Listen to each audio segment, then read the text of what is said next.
الحمد لله وصلى الله وسلم على نبينا محمد وعلى آله وصحبه أجمعين.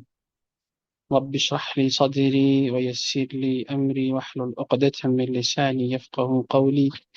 عزیز طلبہ طالبات، السلام علیکم ورحمۃ اللہ تعالی وبرکاتہ. امید آپ سب لوگ ایمان اور صحت کی بہترین حالت میں ہوں گے. آج ہماری شمائل النبی صلی اللہ علیہ وسلم کی مجلس ہے، جس کو ہم الشمائل المحمدیہ بھی کہتے ہیں. تو امام ترمذی رحمہ اللہ کی مشہور کتاب ہے. اس میں آپ رحمہ اللہ نے اللہ کے نبی صلی اللہ علیہ وسلم کے اخلاق، آپ صلی اللہ علیہ وسلم کے سراپے، اور آپ صلی اللہ علیہ وسلم کی گزر اوقات، آپ صلی اللہ علیہ وسلم کی عبادات اور اخلاق کے حوالے سے تقریباً 400 کے قریب حدیث جمع کی. آج انشاءاللہ ہم اللہ کے نبی صلی اللہ علیہ وسلم کے جوتے مبارک کے حوالے سے پڑھیں گے انشاءاللہ، جو کہ اس کتاب کا باب نمبر 11 ہے، اس امید کے ساتھ کہ ہمارے دلوں میں اللہ کے نبی صلی اللہ علیہ وسلم کی محبت میں اضافہ ہو جائے، اور آپ صلی اللہ علیہ وسلم کی پیروی کی بدولت ہمارے کرداروں میں بھی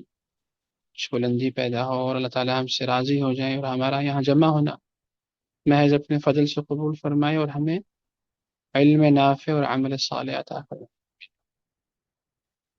امام ترمذی رحمہ اللہ فرماتے ہیں: باب ما جاء فی نعل رسول اللہ صلی اللہ علیہ وسلم. یعنی اس باب میں اللہ کے نبی صلی اللہ علیہ وسلم کے جوتوں مبارک کے حوالے سے جو احادیث آئی ہیں، وہ امام ترمذی رحمہ اللہ نے جمع کی. سب تو نہیں، لیکن کچھ احادیث انہوں نے جمع کی ہیں. اب اس سے ایک اور بات بھی آپ اندازہ لگائیے کہ یہ جو کتاب ہم پڑھ رہے ہیں، یہ تیسری صدی ہجری کی کتاب، اور تیسری صدی ہجری کو اس لحاظ سے بھی ایک ممتاز مقام حاصل ہے کہ یہ وہ صدی تھی جس میں علوم کی کمپائلیشن، علوم کی تدوین ہوئی تھی. یعنی جو چیز بکھری ہوئی تھی مختلف کتابوں میں یا مختلف صحیفوں میں یا علماء کے سینوں میں محفوظ تھی، اس کو باقاعدہ ایک ترتیب کے ساتھ، ایک اکیڈامک میتھڈالوجی کے ساتھ اس کو جمع کیا گیا، اور وہ چیز منظر عام پر آئی.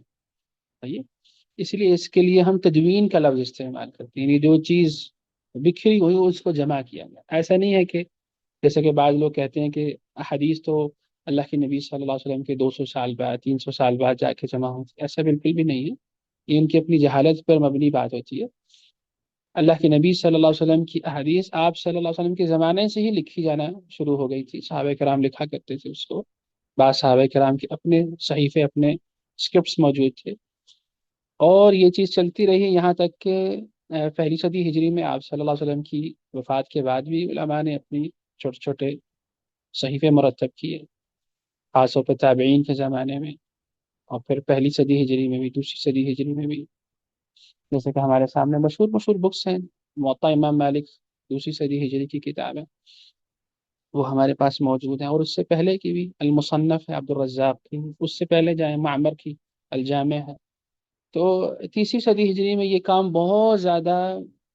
یوں کہہ لیجئے کہ بڑے پیمانے پر ہوا، اور اس میں ایک علمی انقلاب آیا. بیسیکلی اہل مسلمانوں نے اپنے دینی ورثے کو جمع کیا ایک عظیم میتھڈالوجی کو اپناتے ہوئے. اب دیکھیں نا، اس کتاب کو ہم پڑھ رہے، ہر چیز اپنے موضوع کے اعتبار سے انہوں نے اس کو تقسیم کیا ہوا. یہی ریسرچ میتھڈالوجی ہے نا، جو آج کل کے زمانے میں بھی جب ہم ماسٹرز یا پی ایچ ڈی کے تھیسز وغیرہ لکھتے ہیں تو ہم اسی ترتیب سے چلتے ہیں کہ ہر چیز کو ایک ترتیب سے لکھنا، اس کو جمع کرنا، ابواب کی تقسیم، فصول کی تقسیم، چیپٹر، سب چیپٹرز وغیرہ. تو یہ سب چیزیں جو ہیں وہ تیسری ہجری میں بہت زیادہ ہوئی تھی. یہی وجہ ہے کہ اس کو بہت اہم مقام حاصل ہے. اور اسی زمانے میں نہ صرف حدیث کی مجموعے مرتب ہوئے، جیسے صحیح بخاری ہے، صحیح مسلم ہے، ابو داؤد، ترمذی، نسائی. اسی طرح ہمارے سامنے دیگر علوم جو ہیں جیسے فقہ ہے، اور اسی طرح سیرہ کی بہت ساری بکس اسی ماحول میں اور اسی زمانے میں مرتب ہوئیں، کمپائل ہوئی. اور اس طرح علوم لغت جو ہے، عربی زبان کے متعلق جو جیسے نحو ہے، صرف ہے، بلاغہ ہے، تو ان سب کی بکس جو ہیں وہ اس دور میں، اس دور میں یعنی تیسری صدی ہجری میں جمع ہوتی. اس کتاب کی ترتیب سے بھی آپ کو یہ چیز محسوس ہو رہی ہوگی، دیکھیں کہ کیسے انہوں نے اس کام کو ایک انتہائی علمی بنیادوں پر جمع کیا. تو یہ اعتراض سرے سے ہی بے بنیاد اعتراض ہے کہ اللہ کے نبی صلی اللہ علیہ وسلم کی وفات کے 200 سال بعد لوگوں نے حدیث جمع کی. تو امام ترمذی رحمہ اللہ فرماتے ہیں باب ما جاء فی نعل رسول اللہ صلی اللہ علیہ وسلم. حدثنا محمد بن بشار قال حدثنا أبو داود الطيالسي قال حدثنا همام عن قتادة أنه قال قلت لأنس بن مالك رضي الله عنه كيف كان نعل رسول الله صلى الله عليه وسلم. یہ جناب قتادہ ابن دعامہ ایک مشہور تابعی ہیں رحمہ اللہ، جناب انس بن مالک جو صحابی ہیں ان کے یہ شاگرد تھے. تو وہ کہتے ہیں میں نے ان سے پوچھا جناب انس سے کہ اللہ کے نبی صلی اللہ علیہ وسلم کے جوتے کیسے تھے، یعنی وہ دکھنے میں کیسے، ساخت اس کی کیسے تھی. نعل عربی میں کہتے ہیں جوتوں یا چپلوں کو بھی آپ کہہ سکتے. جناب انس فرماتے ہیں لہما قبالان، کہ اللہ کے نبی صلی اللہ علیہ وسلم کے جوتوں میں 2 تسمے تھے، یعنی وہ ایسا جوتا تھا جس میں باقاعدہ تسمے ہوتے تھے، تو اس سے آپ صلی اللہ علیہ وسلم باندھا کرتے تھے. تو یہ آپ صلی اللہ علیہ وسلم کے جوتوں کے حوالے سے ایک حدیث ہمارے سامنے ہے. دوسری حدیث بھی تقریباً اسی سے ملتی جلتی ہے، جناب ابن عباس رضی اللہ تعالی عنہما کی ہے. امام ترمذی رحمہ اللہ فرماتے ہیں حدثنا ابو قریب محمد بن العلاء قال حدثنا وكيع عن سفيان عن خالد الحذاء عن عبد الله بن الحارث عن ابن عباس أنه قال كان لنعل رسول الله صلى الله عليه وسلم قبالان مثنی شراکہما. یہ جناب ابن عباس رضی اللہ تعالیٰ عنہ کی حدیث ہے. وہ کہتے ہیں کہ اللہ کے نبی صلی اللہ علیہ وسلم کے جوتے مبارک کے دونوں تسمے دوہرے تھے. اور یہ بھی آپ صلی اللہ علیہ وسلم کے جوتوں کی ایک صفت بیان کی گئی ہے کہ وہ دکھنے میں کیسے تھے.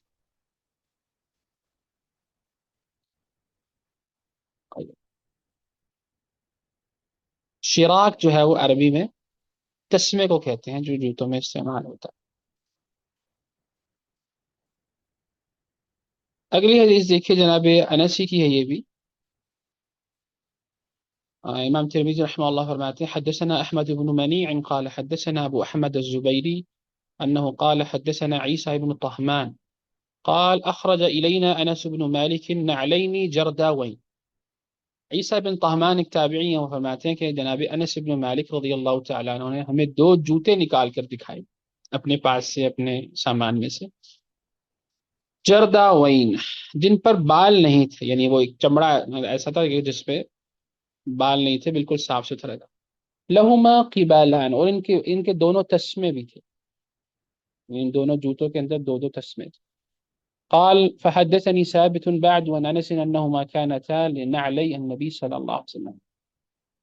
تو عیسی بن طہمان کہتے ہیں مجھے ثابت نے، جو جناب انس کے ایک شاگرد تھے بہت مشہور، ان کے بہت ہی قریب تھے، وہ فرماتے ہیں کہ وہ دونوں جوتے اللہ کے نبی صلی اللہ علیہ وسلم کے جوتے تھے جو جناب انس کے پاس تھے. اور یہ جناب انس کے پاس کیوں تھے؟ کیونکہ اللہ کے نبی صلی اللہ علیہ وسلم کے وہ خادم خاص تھے. 10 سال انہوں نے آپ صلی اللہ علیہ وسلم کی مبارک زندگی میں ان کی خدمت کی، اور 10 سال کے تھے جب آئے آپ صلی اللہ علیہ وسلم کے پاس، اور جب 20 سال کے تقریباً ہوئے تو آپ صلی اللہ علیہ وسلم اس دنیا سے تشریف لے گئے. تو کچھ چیزیں جو ہیں وہ جناب انس رضی اللہ تعالیٰ عنہ کے پاس آپ صلی اللہ علیہ وسلم کی موجود تھی. اس حدیث سے ایک تو ہمیں یہ پتہ چلتا ہے کہ جناب صحابہ کرام اللہ کے نبی صلی اللہ علیہ وسلم کے جو لباس ہیں یا دیگر چیزیں ہیں پہناوے کی یا استعمال کی، وہ اپنے پاس محفوظ رکھا کرتے تھے. جیسے کہ جناب عائشہ رضی اللہ تعالی عنہ کے حوالے سے بھی ملتا ہے کہ ان کے پاس بھی چند آپ صلی اللہ علیہ وسلم کے کپڑے موجود تھے. صحیح بخاری صحیح مسلم میں آتا ہے کہ جناب عائشہ نے ایک کمبل جس میں بہت سارے پیبند لگے ہوئے تھے وہ، اور ایک تہبند بھی ہمیں نکال کے دکھایا، موٹا سا تہبند، اور فرمایا کہ یہ نبی کریم صلی اللہ علیہ وسلم نے ان دونوں میں وفات پائی، یعنی وہ آپ صلی اللہ علیہ وسلم کے زیر استعمال رہے تھے. اس طرح حدیث میں آتا ہے کہ آ، جناب اسما بنت ابی بکر، جناب عائشہ ہی کی بہن، وہ کہتی ہیں کہ اللہ کے نبی صلی اللہ علیہ وسلم کا ایک جبہ تھا جو آپ صلی اللہ علیہ وسلم پہنا کرتے تھے کپڑوں کے اوپر، تو ہم اس کو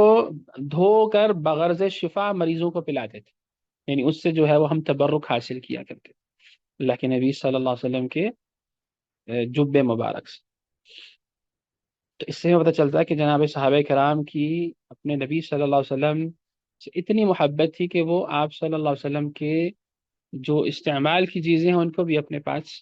رکھا کرتے تھے، اور ان سے بطور تبرک بھی ان چیزوں کو استعمال کیا کرتے۔ اب اس حدیث سے یہ بھی سمجھ میں آتا ہے کہ اللہ کے نبی صلی اللہ علیہ وسلم کی جو چیزیں ہیں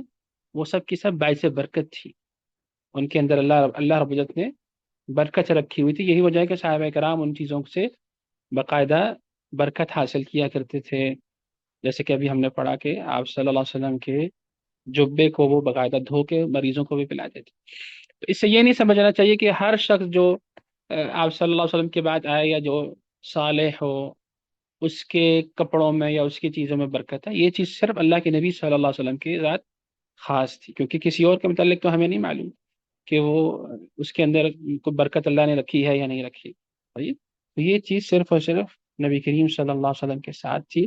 اس سے یہ نہیں سمجھنا چاہیے کہ ہر کوئی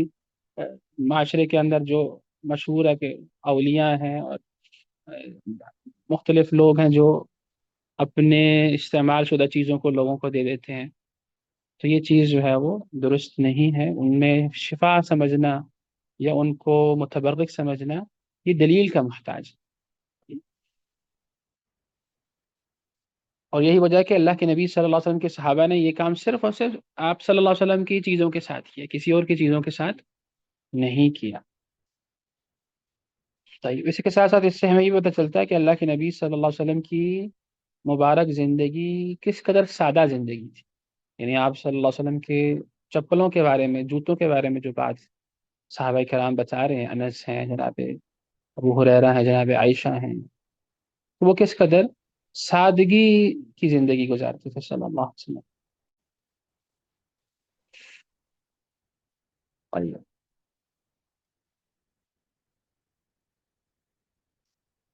اگلی حدیث دیکھیں، یہ ہے جناب ابن عمر رضی اللہ تعالی عنہما کی۔ امام ترمذی رحمہ اللہ فرماتے ہیں حدثنا اسحاق بن موسى الانصاری قال حدثنا معن قال حدثنا مالك قال حدثنا سعيد بن ابي سعيد المقبوري عن عبيد بن جريج انه قال لابن عمر رأيتك تلبس النعال السبتية۔ عبید بن جریج ایک تابعی ہیں، وہ کہتے ہیں میں نے ابن عمر رضی اللہ تعالیٰ عنہما جو صحابی ہیں ان کو کہا کہ آپ اکثر سبتی جوتے پہنتے ہیں، سبتی یعنی ایک جوتوں کی قسم تھی ان کے ہاں، یعنی وہ اصل میں ایک چمڑے سے بنی ہوئی چمڑے سے بنے ہوئے جوتے ہوتے تھے، چپلیں ہوتی تھی، اور خاص طور پر وہ ایسا یعنی جوتا تھا جس کے اوپر بال نہیں ہوتے تھے، یعنی بالکل وہ چمڑا جو ہے وہ صاف ستھرا ہوتا تھا کہ اس کو جو ہے وہ ایسا رنگا ہوا ہوتا تھا کہ اس کے بال وغیرہ سب صاف ہوتے تھے۔ تو وہ کہتے ہیں میں نے آپ جناب ابن عمر سے کہا کہ آپ اکثر جو ہیں وہ سبتی جوتے پہنتے ہیں، تو جناب ابن عمر نے فرمایا انی رأیت رسول اللہ صلی اللہ علیہ وسلم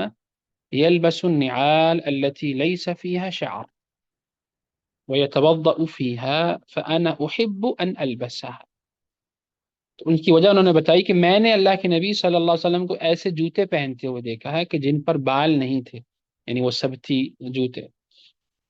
اور آپ صلی اللہ علیہ وسلم ان میں وضو بھی فرماتے تھے ان کو پہنتے ہوئے، تو لہٰذا میں یہ پسند کرتا ہوں کہ میں بھی ایسے جوتے پہنوں۔ اب دیکھیں اللہ کے نبی صلی اللہ علیہ وسلم کی محبت کا کیا لیول ہے ان کا، کہ ان کو آپ صلی اللہ علیہ وسلم کی جو عادات میں چیزیں شامل تھی ان پہ بھی آپ صلی اللہ علیہ وسلم کی پیروی کرنا پسند تھا، کہ آپ صلی اللہ علیہ وسلم کو سبتی جوتے پسند تھے جس میں بال نہیں ہوتے تھے، جس چمڑے کے وہ ویسے بنے ہوئے تھے، تو مجھے بھی یہ چیز پسند ہے کہ میں اپنے حبیب صلی اللہ علیہ وسلم کی اقتداء کروں۔ تو جو صحابہ کرام اللہ کے نبی صلی اللہ علیہ وسلم کی ان امور میں بھی جو بالکل یعنی مباح چیزیں ہیں اور عادات میں شمار ہوتی ہیں ان میں بھی آپ صلی اللہ علیہ وسلم کی پیروی کیا کرنا پسند کرتے تھے، تو آپ سوچیں کہ ان کا ایمان کے لیول اور ان کا جو جذبہ اطاعت وہ کس قدر اونچا ہوگا آپ صلی اللہ علیہ وسلم کی حیات مبارکہ میں۔ اللہ تعالیٰ ان سب سے راضی ہوں۔ اور خاص طور پہ جناب ابن عمر رضی اللہ تعالیٰ عنہما کی شخصیت جو ہے وہ اس لحاظ سے بہت مشہور ہے کہ وہ چھوٹی سے چھوٹی چیز میں بھی جناب رسول اللہ صلی اللہ علیہ وسلم کی پیروی کرنا پسند کیا کرتے تھے، اور آپ صلی اللہ علیہ وسلم کی جو چیزیں آپ استعمال کرتے تھے یا جس طرح استعمال کرتے تھے، جناب ابن عمر اس چیز کا بہت زیادہ اہتمام کرتے تھے اپنی زندگی میں۔ تو یہ ان کے دل میں نبی کریم صلی اللہ علیہ وسلم کی عظیم محبت کا ایک اظہار ہے۔ ہم میں سے اگر بھی کوئی شخص اس طرح آپ صلی اللہ علیہ وسلم کی وہ سنن جو جن کا تعلق عادات سے ہے، اگر وہ بطور محبت اور آپ صلی اللہ علیہ وسلم کی اقتداء میں اس کو اختیار کرتا ہے، تو یقیناً انشاءاللہ اللہ تعالیٰ سے اجر کی امید ہے۔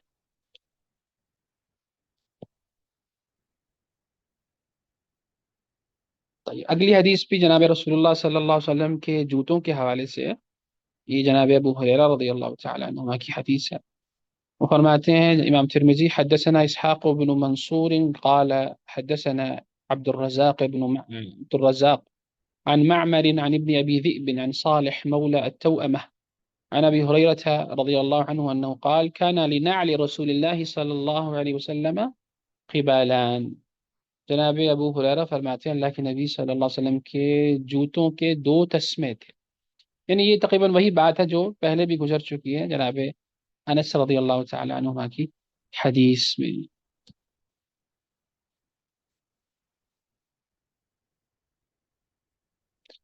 اگلی حدیث دیکھیں، جناب امام ترمذی رحمہ اللہ فرماتے ہیں حدثنا احمد بن منيع قال حدثنا ابو احمد قال حدثنا سفيان عن السدي انه قال حدثني من سمع عمرو بن حريث يقول رأيت رسول الله صلى الله عليه وسلم يصلي في نعلين مخصوفتين۔ جناب عمرو بن حریث فرماتے ہیں یہ صحابی ہیں ایک، کہ میں نے اللہ کے نبی صلی اللہ علیہ وسلم کو دیکھا کہ وہ ایسے دو جوتوں میں نماز پڑھ رہے تھے جن میں پیبند لگے ہوئے تھے، یعنی ٹوٹ جانے کی وجہ سے ان کو سیا ہوا تھا۔ طيب، اس حدیث کے جو راوی ہیں جیسے میں نے کہا کہ جناب عمرو بن حریث مشہور صحابی ہیں، اور یہ بھی چھوٹے صحابہ میں شمار ہوتے ہیں، یعنی اللہ کے نبی صلی اللہ علیہ وسلم کی وفات کے وقت یہ تقریباً 12-13 سال کی عمر کے تھے، یعنی جس طرح ابن عباس رضی اللہ تعالیٰ عنہ تھے وہ بھی تقریباً 11-12 سال کے ایک لڑکے تھے، اس طرح یہ عمرو بن حریث میں۔ بہرحال اس حدیث کی سند اگرچہ کمزور ہے، اس میں انقطاع ہے، لیکن اس کو اس لیے انہوں نے ذکر کیا ہے کہ یہ بہرحال ان تک پہنچی ہے اللہ کے نبی صلی اللہ علیہ وسلم سے۔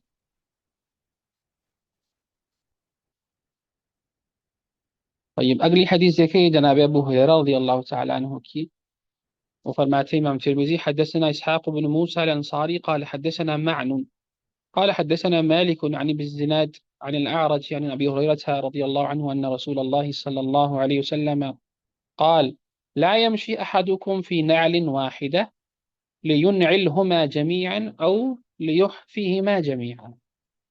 اچھا، اس حدیث میں جناب ابو ہریرہ فرماتے ہیں کہ اللہ کے نبی صلی اللہ علیہ وسلم نے ارشاد فرمایا تم میں سے کوئی شخص ایک جوتا پہن کر نہ چلے، یا تو وہ دونوں پہنے یا دونوں اتارے، یعنی اس میں اللہ کے نبی صلی اللہ علیہ وسلم کی عادت مبارکہ بھی بتائی جا رہی ہے، جیسے کہ ایک اور حدیث میں آتا ہے کہ آپ صلی اللہ علیہ وسلم دونوں جوتے پہنا کرتے تھے، اور جب آپ صلی اللہ علیہ وسلم اتارا کرتے تھے ان کو تو بائیں پاؤں سے اتارا کرتے تھے، جب پہنتے تھے تو دائیں پاؤں کو پہلے رکھتے تھے۔ تو اسی طرح اس حدیث میں جناب رسول اللہ صلی اللہ علیہ وسلم کو جوتوں کے حوالے سے ایک حکم بتایا جا رہا ہے، جو کہ حدیث صحیح بھی ہے، کہ کوئی شخص جو ہے وہ ایک جوتا پہن کے چلنے پھرنے کا کام نہ کرے، بلکہ یا تو وہ دونوں اتارے یا تو پھر دونوں پہن کر چلے، یعنی یہ اخلاقی لحاظ سے آپ صلی اللہ علیہ وسلم نے رہنمائی فرمائی۔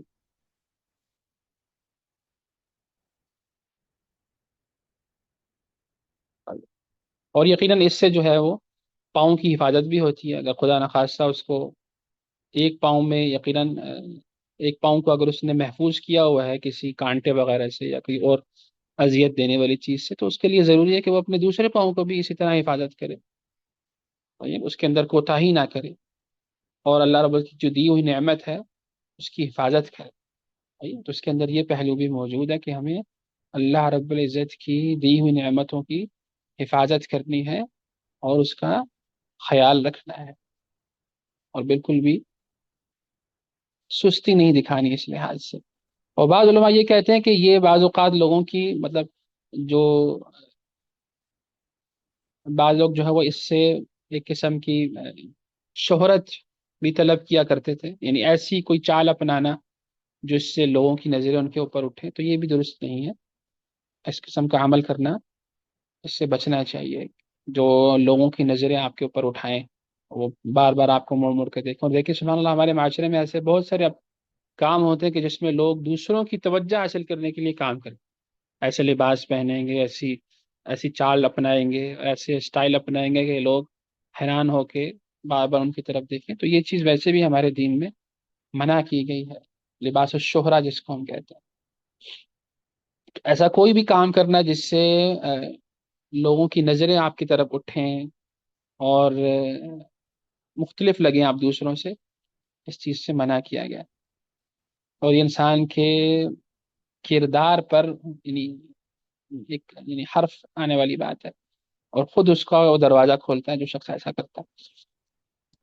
طیب، تو اس میں ہمارے دین کی جو اخلاقی تعلیمات ہیں اس کی طرف بھی اشارہ ہے، اور یقیناً انسان ہمارا دین اسلام جو ہے وہ مکمل دین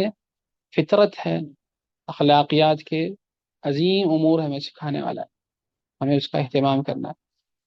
اگلی حدیث دیکھیے، امام ترمذی رحمہ اللہ فرماتے ہیں حدثنا قتیبۃ عن مالک بن انس عن ابی الزناد نحوہ، یعنی ایک اور سند امام ترمذی رحمہ اللہ نے ذکر کی ہے کہ مجھے اپنے ایک اور شیخ جناب قتیبہ بن سعید سے بھی یہی بات پہنچی ہے نبی کریم صلی اللہ علیہ وسلم سے۔ اگلی حدیث ہے جناب جابر رضی اللہ تعالی عنہ کی، وہ فرماتے ہیں امام ترمذی حدثنا اسحاق بن موسى قال حدثنا معن قال حدثنا مالك عن ابي الزبير عن جابر ان النبي صلى الله عليه وسلم نهى ان يأكل يعني الرجل بشماله او يمشي في نعل واحد۔ اس حدیث کی سند بھی صحیح ہے ماشاءاللہ۔ جناب جابر فرماتے ہیں اللہ کے نبی صلی اللہ علیہ وسلم نے منع فرمایا ہے کہ کوئی آدمی بائیں ہاتھ سے کھانا کھائے، اپنے لیفٹ ہینڈ سے، اور اسی طرح آپ صلی اللہ علیہ وسلم نے اس بات سے بھی منع فرمایا کہ کوئی شخص ایک جوتے میں چلے، ان دونوں چیزوں سے منع فرمایا، اور یہ حدیث ویسے صحیح مسلم کے اندر بھی ہے۔ تو یہاں پر بھی وہی اخلاقی تعلیمات دی جا رہی ہیں کہ نہ تو انسان بائیں ہاتھ سے کھائے اور نہ ہی انسان ایک جوتا پہن کے چلنے پھرنے کا کام کرے۔ تو ہمارے لیے اللہ کے نبی صلی اللہ علیہ وسلم کی سنت میں یہ ہے کہ ہم ہر اچھا کام دائیں ہاتھ سے کریں۔ تو کھانا یقیناً ایک اچھا کام ہے، اور جس کے اندر اکرام بھی ہے، اللہ رب کی نعمت کا استعمال ہے، اس کو ہمیشہ دائیں ہاتھ سے ہی کھانا چاہیے۔ اور اسی طرح چلنے پھرنے میں بھی دونوں جوتوں کا استعمال کرنا چاہیے۔ طيب، اگلی حدیث بھی اسی سے ریلیٹڈ ہے۔ جناب امام ترمذی رحمہ اللہ فرماتے ہیں حدثنا قتيبة عن مالك وحدثنا إسحاق بن موسى قال حدثنا معن قال حدثنا مالك عن ابي الزناد عن الأعرج عن ابي هريرة ان النبي صلى الله عليه وسلم قال اذا انتعل احدكم فليبدأ باليمين۔ جناب ابو ہریرہ فرماتے ہیں اللہ کے نبی صلی اللہ علیہ وسلم نے ارشاد فرمایا تم میں سے جب کوئی جوتا پہننے لگے تو وہ دائیں طرف سے شروع کرے، یعنی دایاں پاؤں پہلے اپنے جوتے میں داخل کرے۔ وَإِذَا نَزَعَ فَلْيَبْدَأْ بِالشِّمَالِ، اور جب وہ جوتا اتارنے لگے تو اپنا بایاں پاؤں اتارے، سب سے پہلے بائیں طرف سے شروع کرے۔ فَلْتَكُنِ الْيُمْنَى أَوَّلَهُمَا تُنْعَلْ وَآخِرَهُمَا تُنْزَعْ، یعنی یہ ترتیب اپنائے کہ پہننے کے لحاظ سے دایاں پاؤں پہلے ہو اور اتارنے کے لحاظ سے دایاں پاؤں آخری ہو۔ تو یہ بھی اللہ کے نبی صلی اللہ علیہ وسلم نے جوتے پہننے کی بھی ہمیں تعلیم دی ہے کہ اس کے اندر ہمیں کس ترتیب کا اہتمام کرنا چاہیے۔ تو اس سے ہمیں پتہ چلتا ہے کہ اللہ کے نبی صلی اللہ علیہ وسلم نے کوئی ایسی چیز نہیں چھوڑی جس کے اندر ہمارے لیے خیر ہو اور وہ آپ نے نہ بتائی۔ تو جہاں ہمیں توحید سکھائی، اللہ رب العزت کا تعارف کروایا، اللہ رب کا حق ہمیں بتایا، بندگی کے اسرار و رموز بتائے ہمیں، تو اسی طرح آپ صلی اللہ علیہ وسلم نے جینے کا ڈھنگ بھی ہمیں بتایا، اخلاقیات بھی سکھائی، ہماری ایمانی تربیت بھی فرمائی، اخلاقی تربیت بھی فرمائی، اور اس چیز کو اللہ کے نبی صلی اللہ علیہ وسلم کے صحابہ کرام نے باقاعدہ اس کو اڈاپٹ کیا اور اس پر عمل کیا، صلی اللہ علیہ وآلہ وسلم۔ تو اس حدیث کے اندر بیسیکلی ایک اور ہمارے پاس قاعدہ بھی ہے، جیسے میں نے اس کا پہلے بھی ذکر کیا، کہ ہر فضیلت والے کام کو دائیں جانب سے سٹارٹ کرنا چاہیے۔ یہی وجہ کہ جیسے کھانا پینا ہے، مسجد کے اندر جانا ہے، تو وہاں پر بھی ہم دائیں پاؤں پہلے کرتے ہیں۔ اسی طرح جوتا پہننے کے وقت ہر وہ کام جس کے اندر فضیلت ہو، ایک اکرام ہو، کوئی چیز کسی کو ہم پکڑائیں تو اس میں ہم سیدھا ہاتھ جو ہے وہ استعمال کریں، اور جس کے اندر کوئی تکلیف ہو، اذا ہو، کوئی نجاست والے کام ہو، تو اس میں ہم نے بائیں ہاتھ کو استعمال کرنا ہے۔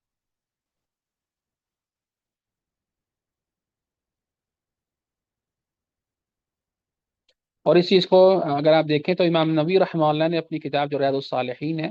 اس میں باقاعدہ ایک پورا چیپٹر بھی اس حوالے سے باندھا ہے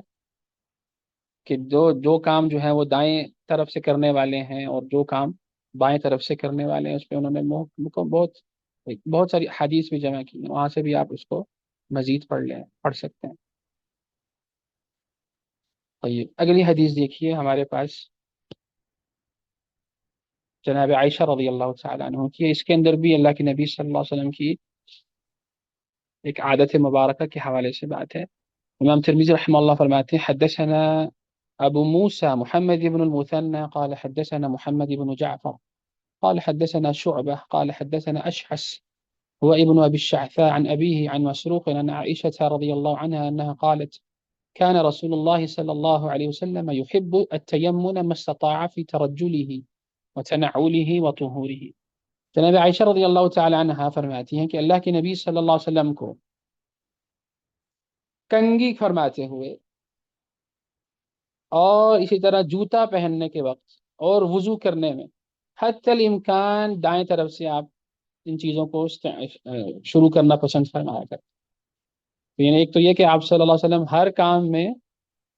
جتنا بھی آپ سے استطاعت ہوتی ہے آپ سیدھے ہاتھ سے استعمال کرتے تھے یا سیدھی طرف سے اس کو اسٹارٹ کیا کرتے تھے،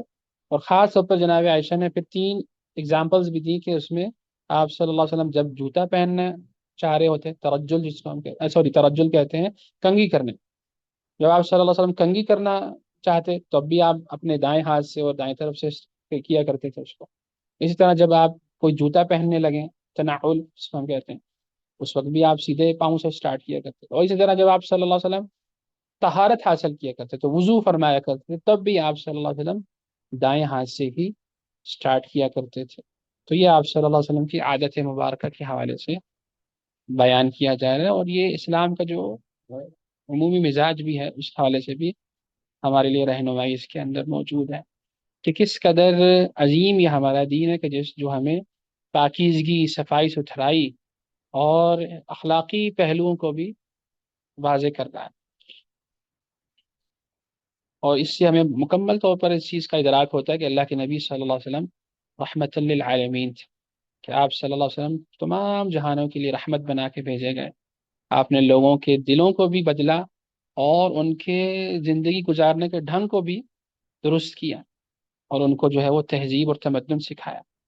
صلی اللہ علیہ وسلم۔ اور یقیناً جو بندہ ان چیزوں کو اختیار کرتا ہے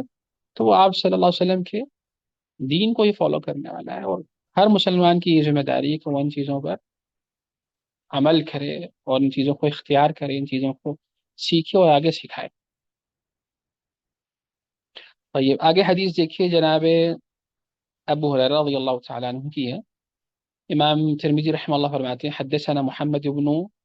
مرزوق ابو عبد الله قال حدثنا عبد الرحمن بن قيس ابو معاوية قال حدثنا هشام عن محمد عن ابي هريرة رضي الله عنه انه قال كان لنعل رسول الله صلى الله عليه وسلم قبالان۔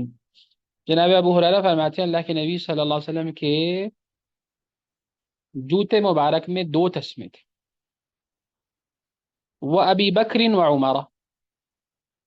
اور اسی طرح جناب ابو بکر اور جناب عمر کے جو جوتے تھے ان کے اندر بھی دو تسمے تھے، یعنی وہ جن جوتوں کو استعمال کرتے تھے اس میں بھی دو تسمے ہوتے تھے۔ اور اسی طرح وہ اول من عقد عقدا واحدا عثمان، جناب عثمان رضی اللہ تعالیٰ عنہ وہ پہلے شخص ہیں جنہوں نے ایک تسمے کی گرہ باندھی۔ طيب اس میں جناب رسول اللہ صلی اللہ علیہ وسلم، ابو بکر، عمر اور عثمان رضی اللہ تعالیٰ عنہ کے حوالے سے بات کی جا رہی ہے، اگرچہ کہ اس حدیث کی سند جو ہے وہ بہت ہی کمزور ہے، لہٰذا یہ قابل استدلال نہیں ہے، اس کو ہم چھوڑ دیتے ہیں، آگے چلتے ہیں۔ آگے جناب رسول اللہ صلی اللہ علیہ وسلم کے حوالے سے ایک اور باب ہے جو کہ نبی کریم صلی اللہ علیہ وسلم کی انگوٹھی کے حوالے سے، جو آپ صلی اللہ علیہ وسلم کے زیر استعمال تھی۔ اس حوالے سے امام ترمذی رحمہ اللہ نے اس باب میں تقریباً 8 حدیث جمع کی ہیں، یہ باب نمبر 12 ہے کتاب میں، اور فرماتے ہیں باب ما جاء فی ذکر خاتم رسول اللہ صلی اللہ علیہ وسلم۔ الخاتم بھی کہتے ہیں اور خاتم بھی کہتے ہیں، ان دونوں کا مطلب یہ ہوتا ہے انگوٹھی، یا انگوٹھی کو بطور مہر کے استعمال کرنا، اسٹمپ۔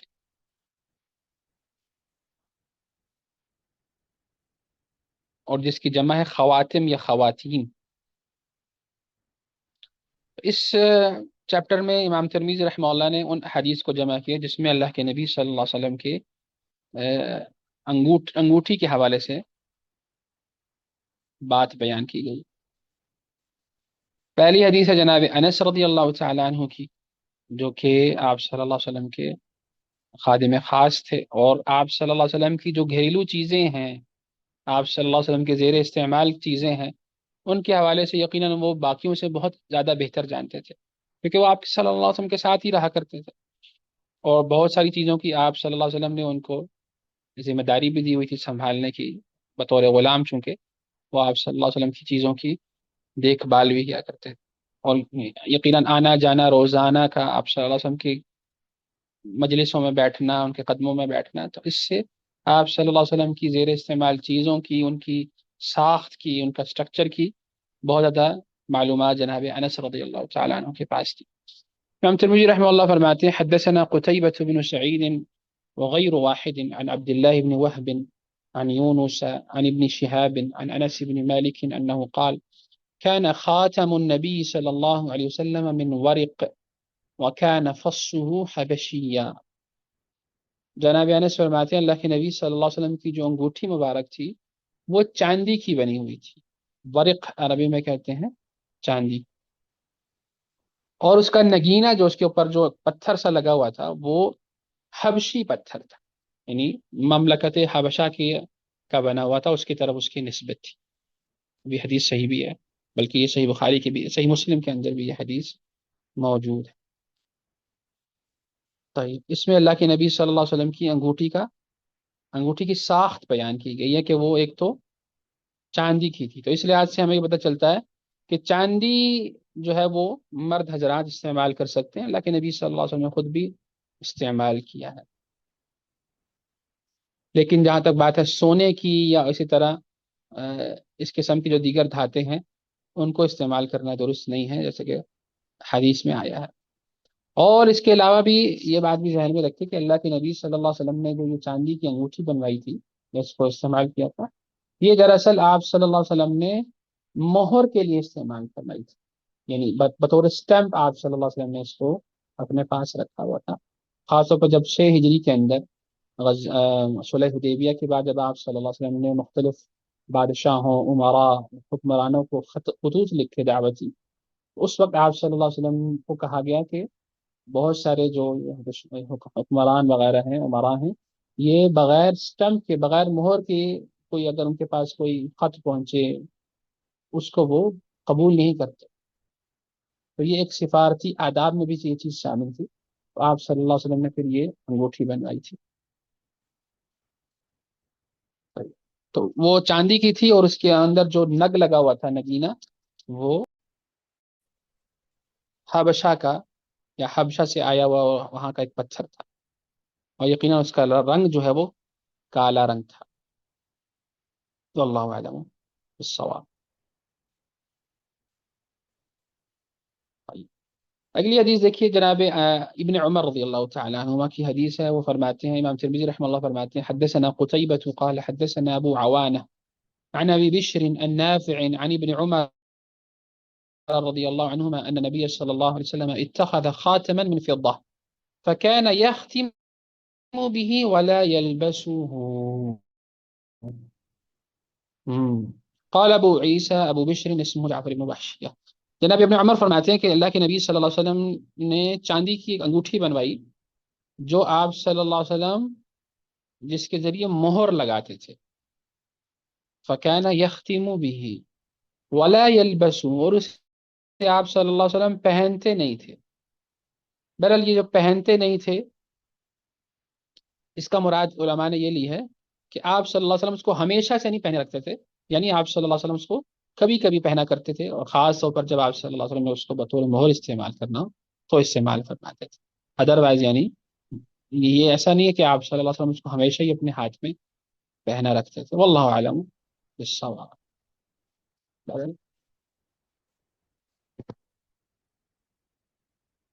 تو یہ بھی اللہ کے نبی صلی اللہ علیہ وسلم کی انگوٹھی کے حوالے سے حدیث ہے، اس لیے امام ترمذی رحمہ اللہ نے اس کو یہاں ذکر کیا، اور یہ حدیث بھی صحیح ہے انشاءاللہ. طيب اگلی حدیث دیکھیے جناب امام ترمذی رحمہ اللہ فرماتے ہیں حدثنا محمود بن غیلان قال حدثنا حفص بن عمر ابن عبيد هو الطنافسي قال حدثنا زهير أبو خيثمة عن حميد عن أنس بن مالك رضي الله عنه أنه قال كان خاتم رسول الله صلى الله عليه وسلم من فضة فصه منه. یہ جناب انس رضی اللہ تعالیٰ عنہ کی حدیث ہے. وہ فرماتے ہیں اللہ کے نبی صلی اللہ علیہ وسلم کی چاندی کی انگوٹھی تھی، اور اس کا جو نگینہ تھا وہ بھی چاندی کا تھا. طيب. اچھا یہاں پر دیکھیے اللہ کے نبی صلی اللہ علیہ وسلم کی انگوٹھی کے حوالے سے بات ہو رہی ہے کہ وہ چاندی کی تھی اور اس کا نگینہ بھی چاندی کا تھا. اور پیچھے ہم پڑھ کے آئے کہ جناب رسول اللہ صلی اللہ علیہ وسلم کی انگوٹھی کا جو نگینہ تھا وہ حبشی پتھر تھا ایک. طيب. تو اب ان دونوں میں جمع کیسے کریں؟ یعنی ایک حدیث میں تو آپ صلی اللہ علیہ وسلم کی انگوٹھی کا یہ بیان ہے کہ وہ پتھر اس کے اندر حبشی تھا، اور یہاں پر چاندی کا پتھر جناب انس فرما رہے ہیں. تو اس سے علماء نے یہ سمجھا ہے اور اس کی یہ بات بیان کی گئی ہے کہ اللہ کے نبی صلی اللہ علیہ وسلم کے پاس ہو سکتا ہے کہ دو انگوٹھیاں ہوں، اور دونوں صحابہ نے اپنے اپنا جو انہوں نے دیکھا وہ بتایا کہ ایک انگوٹھی آپ صلی اللہ علیہ وسلم کی اس کے اندر حبشی نگ لگا ہوا تھا وہ پتھر، اور ایک جو ہے انگوٹھی اس میں آپ صلی اللہ علیہ وسلم کا جو نگینہ تھا وہ چاندی کا تھا، اور جو وہ حبشی جو پتھر جو لگا تھا اس کو آپ صلی اللہ علیہ وسلم بطور مہر بھی استعمال کیا کرتے.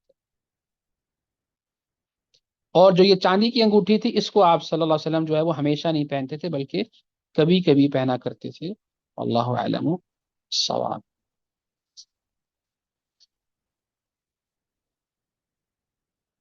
اگلی حدیث دیکھیے جناب انسی کی ہے. وہ فرماتے ہیں امام ترمذی رحمہ اللہ فرماتے ہیں حدثنا اسحاق بن منصور قال حدثنا معاذ بن هشام قال حدثني أبي عن قتادة عن أنس بن مالك رضي الله عنه أنه قال لما أراد رسول الله صلى الله عليه وسلم أن يكتب إلى العجم قيل له إن العجم لا يقبلون إلا كتابا عليه خاتم. وہی بات جو میں نے ابھی آپ سے ذکر کی. جناب انس فرماتے ہیں کہ اللہ کے نبی صلی اللہ علیہ وسلم نے جب عجم کے حکمرانوں کو، یہ یعنی جو مختلف آپ صلی اللہ علیہ وسلم کے جزیرہ نما عرب کے ارد گرد جو سلطنتیں تھیں، کسرا ہے، قیصر ہے، اور اسی طرح بصرہ کا حاکم تھا، مصر کا حاکم تھا، حبشہ کا حاکم تھا، ان کو جب دعوتی خطوط لکھنے کا ارادہ فرمایا تو آپ صلی اللہ علیہ وسلم سے کہا گیا کہ یہ امراء، یہ حکمران ان خطوط کو قبول نہیں کرتے جس پر مہر نہ لگی ہو. لا يقبلون الا كتابا عليه خاتم فاصطنع خاتما فكأني انظر الى بياضه في كفه. تو اللہ کے نبی صلی اللہ علیہ وسلم نے ایک انگوٹھی بنوائی، گویا میں اس کی سفیدی کو اللہ کے نبی صلی اللہ علیہ وسلم کی ہتھیلی میں اس وقت بھی دیکھ رہا ہوں. یہ حدیث بھی صحیح بخاری کی حدیث ہے. اس میں جناب انس رضی اللہ تعالیٰ عنہ نے اللہ کے نبی صلی اللہ علیہ وسلم کی انگوٹھی کے حوالے سے بتایا کہ وہ کیوں بنوائی گئی تھی، اس کی وجہ بیان کی گئی. یعنی یہ آپ صلی اللہ علیہ وسلم نے بطور ضرورت کے بنوائی تھی، تاکہ اس کے ذریعے مہر کا کام لیا جا سکے. جیسے کہ آپ جانتے ہیں کہ اس کے اندر آپ صلی اللہ علیہ وسلم نے نقش بھی کروایا تھا، محمد الرسول اللہ کی عبارت جو ہے وہ اس کے اندر لکھی ہوئی تھی. اور سیرت کے اندر اگر آپ پڑھیں 6 ہجری کے بعد کے جو واقعات ہیں، صلح حدیبیہ کے بعد، اس زمانے میں آپ صلی اللہ علیہ وسلم نے بہت سارے خطوط لکھوائے، اور اس میں جو ہے وہ آپ صلی اللہ علیہ وسلم نے پھر اس مہر کو استعمال کیا، اس انگوٹھی کو بطور مہر استعمال کرتے ہوئے اس پر جو ہے وہ مہر لگوائی.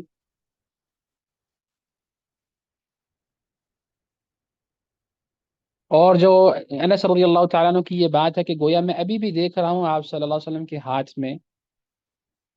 اس سے میں پتہ چلتا ہے کہ جناب انس رضی اللہ تعالیٰ عنہ کی جو میموری ہے اور ان کا جو حافظہ ہے وہ کس قدر مضبوط حافظہ تھا، کہ ان کو اس پورا جو ایک منظر نامہ ہے آپ صلی اللہ علیہ وسلم کے ہاتھ میں انگوٹھی کا ہونا، اور اس کی ساخت، اس کا اسٹرکچر وغیرہ، یہ سب جو ہے وہ جناب انس رضی اللہ تعالیٰ عنہ کو محفوظ تھی، ان کے ذہن میں موجود تھی. اور یہ عربوں کا ویسے بھی خاصیت ہے، ہمیں اس کو پڑھتے بھی آئے ہیں کہ عربوں کی جو میموری ہے وہ بہت ہی مضبوط میموری کے لوگ تھے. اور یہی وجہ ہے کہ یہ جو پورا علم ہم تک منتقل ہوا ہے، قرآن کریم بھی اور اسی طرح اللہ کے نبی صلی اللہ علیہ وسلم کی حدیث بھی،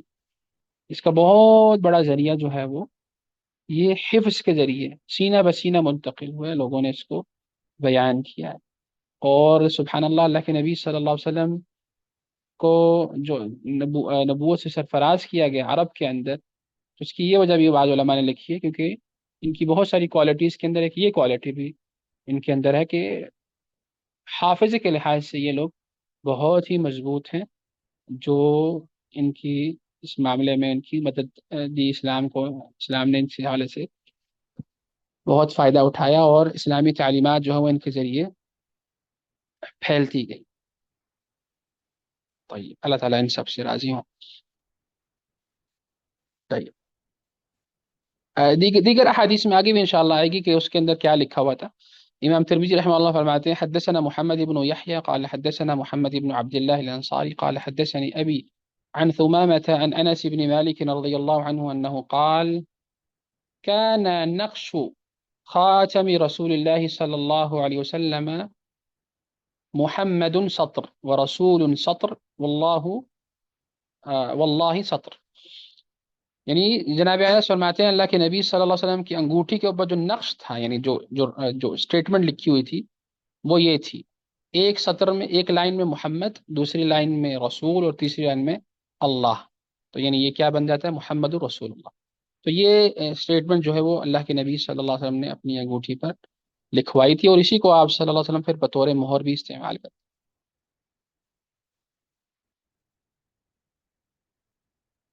اچھا، اس میں ہمارے ہاں مشہور ہے کہ سبحان اللہ محمد جو ہے وہ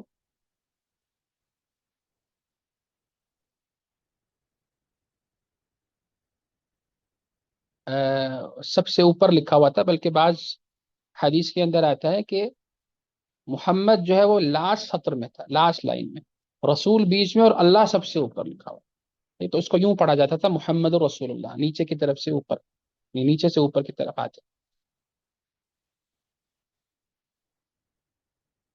واللہ اعلم بالصواب.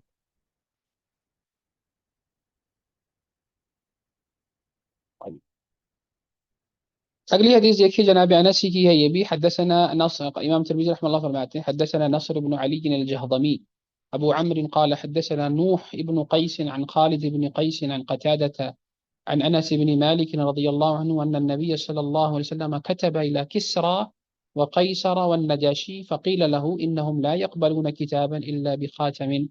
فصاغ رسول الله صلى الله عليه وسلم خاتما حلقته فضة ونقش فيه محمد رسول اللہ. یہ تقریباً وہی بات ہے جو ہم پہلے بھی پڑھ آئے ہیں. جناب انس فرماتے ہیں اللہ کے نبی صلی اللہ علیہ وسلم جب کسرا، جو شاہ فارس تھا،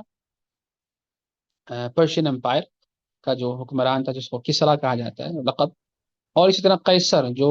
رومن امپائر کا جو بادشاہ تھا، اس کے لیے لقب تھا عربوں کے اندر قیصر.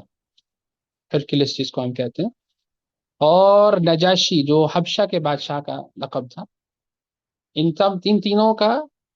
اصل نام کچھ اور تھا، یہ بطور لقب جو ہے وہ استعمال کیے جاتے تھے یہ الفاظ، کسریٰ، قیصر اور نجاشی۔ جس طرح فرعون ہے، یہ بھی ایک لقب ہے بیسیکلی۔ اس زمانے میں جناب موسیٰ علیہ السلام کے زمانے میں جو لوگ جو وہاں حکمرانی کیا کرتے تھے، جو خاندان، اس یا جو بادشاہ بنتا تھا اس کو فرعون کا لقب دیتے تھے، جبکہ اصل نام کچھ اور ہوتا تھا۔ تو آپ صلی اللہ علیہ وسلم نے جب ان کی طرف خطوط تحریر فرمائے تو صحابہ کرام نے کہا کہ یا رسول اللہ، یہ لوگ بغیر مہر کے خط قبول نہیں کرتے، لا یقبلون کتاب۔ تو آپ صلی اللہ علیہ وسلم نے پھر ایک انگوٹھی بنوائی جس کا حلقہ، یعنی جس کے اوپر جو ہے وہ لگایا جاتا ہے نگینہ، وہ چاندی کا تھا، اور اس پر محمد صلی اللہ علیہ وسلم، محمد رسول اللہ لکھا ہوا تھا۔ تو یہ سیرہ کی کتابوں میں آپ کو انشاءاللہ ملے گا کہ آپ صلی اللہ علیہ وسلم نے بہت سارے خطوط لکھوائے، تقریباً 10 کے قریب میرے ذہن میں جو آ رہے ہیں، اور آپ صلی اللہ علیہ وسلم نے مختلف صحابہ کے ہاتھ ان کو بھجوایا جو انہوں نے جا کے دیے، اس طرح نجاشی کو، مصر کے بادشاہ کو، فارس کے بادشاہ کو، روم کے بادشاہ کو، بحرین کے بادشاہ کو، دمشق کے بادشاہ کو، اسی طرح مختلف حکمرانوں کو۔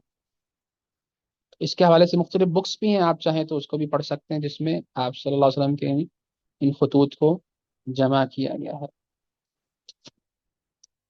طيب،